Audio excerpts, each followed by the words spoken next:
So if you're having trouble deciding whether or not to get the M16 Plus or the R16 Black, I definitely chop it up to price, weight, feel, and which game you play. I'm Haute42. Welcome back to the channel. Today we are comparing the M16 Plus with the R16 Black. So if you're just getting into fighting games, finding your first leverless controller might be a little bit intimidating. And if you're watching this, you probably have either one of these or both of them in your cart right now. You just need a little bit of reassurance. So I'm here to help you make that decision for you. But if you're new here, my name is Neeto. I've been making controller videos for the past few years now, and I've been playing fighting games for basically my entire life. Also, I've been using hitbox style controllers for the past decade. So I definitely have an idea of what I like personally when it comes to these types of controllers. But before we start, I just want to let you know that this video isn't sponsored, and Haute42 did send these controllers to me in exchange for this kind of comparison review. Also, I've been using these controllers back and forth for the past couple months now, and I have a lot to talk about. So I already covered the R16 in a previous video. I did a full review on it, so you can click up there if you want to check it out. There's quite a few differences when it comes to this one and the regular one, but I wanted to compare these two because they're very similar in terms of vibe. You can definitely see here that the M16 Plus and the R16 Black both have this matte black finish on them. They're both very sleek. It's kind of stealthy, and you think tech when you look at these. I got my notepad just to make sure I'm not missing out on anything. Okay, so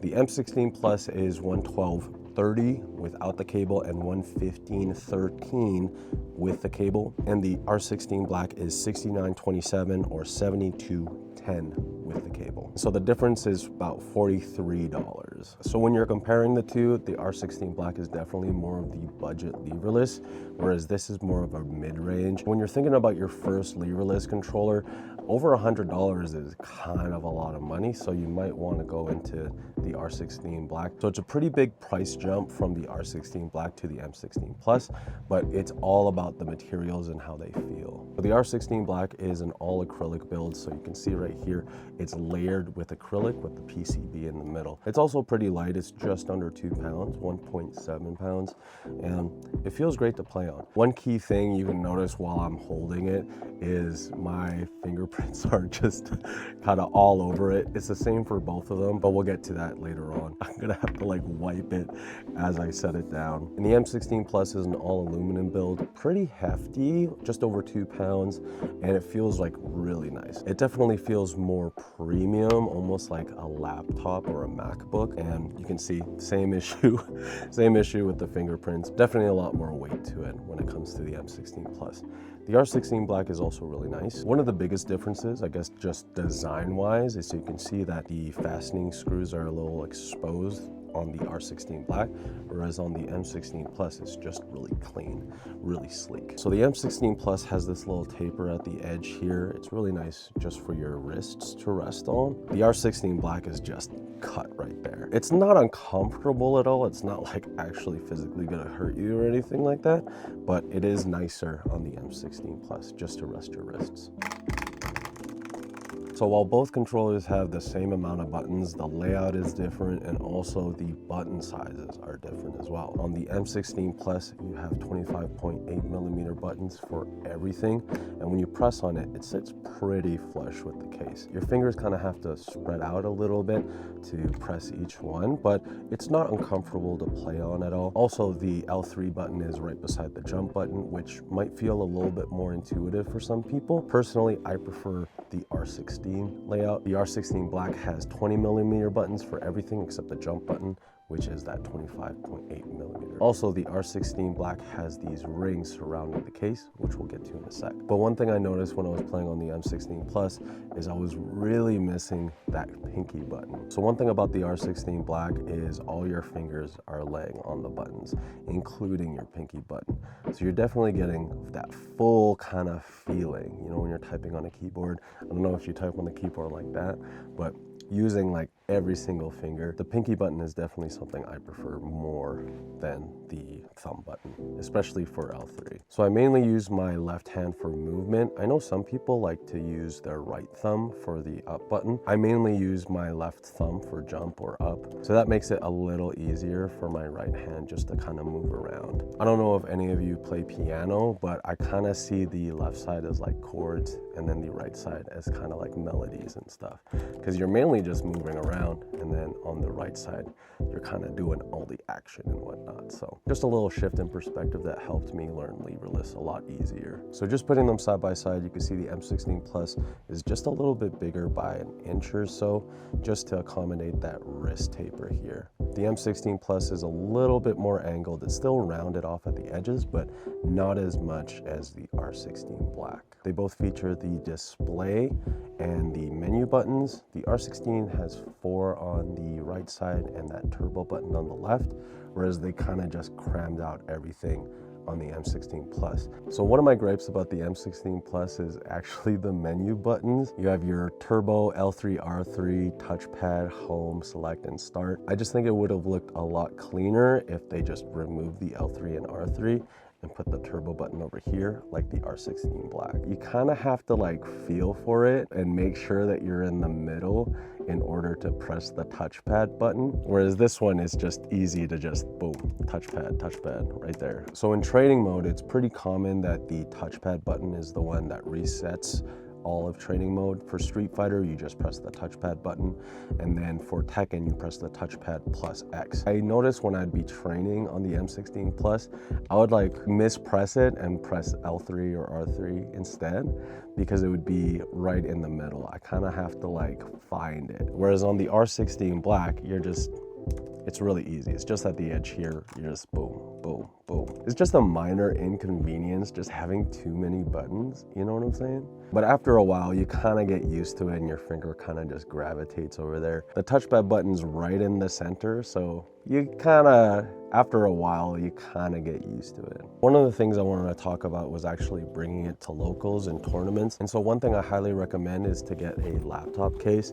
I ended up thrifting this for about $2. This is mosumix. I don't know. I went to Salvation Army and this was like a $2 laptop case.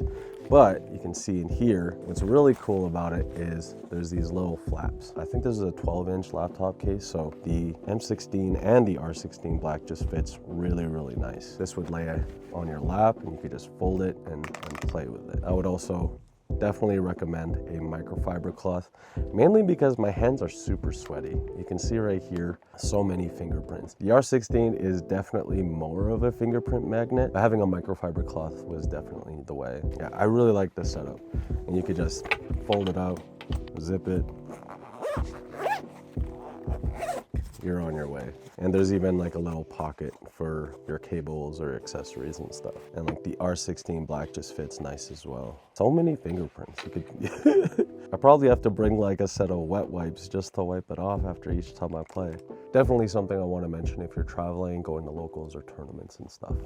So both controllers have a USB-C port right on the back here, right at the center as well.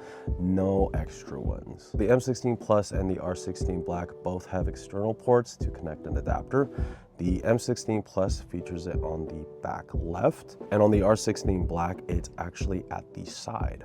And so if you're using something like the Booter 5 adapter, you're playing on PS5 or going to tournaments or locals, you just pop it in on the top here or on the side, and it's just out of the way.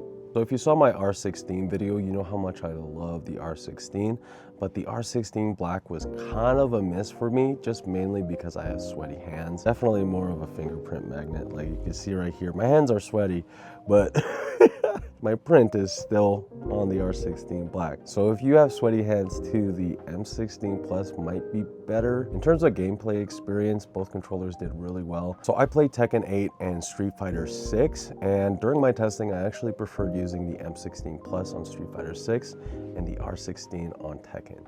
And the main reason behind that are the R16 Black's rings. So the rings on the R16 Black make it feel more like an arcade button. So when I'm doing SOCD, Korean backdashes, it feels a lot more satisfying doing it on the R16 Black compared to the M16 Plus. I think it's because it's slightly raised when you're doing that motion.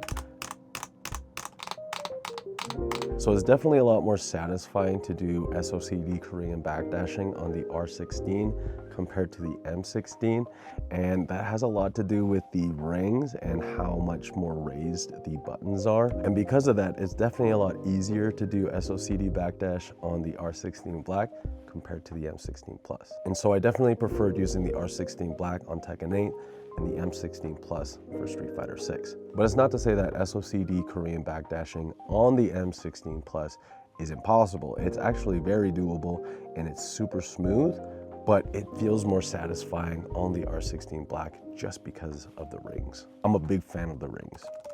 So for me, it definitely took a little bit getting used to the bigger button size on the M16 Plus. I wasn't used to the spacing, and so I would definitely mess up a few things. Playing on it after a while, it was good to get used to. If I were to like describe the feeling I get when I'm playing on the M16 Plus, it's definitely smooth.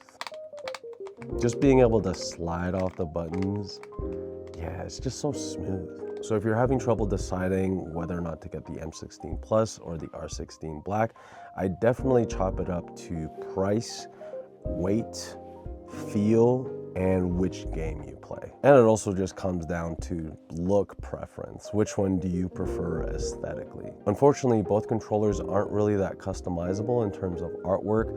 If you are to do artwork, you're gonna have to get like a vinyl sticker to just overlay it or just sticker bomb it.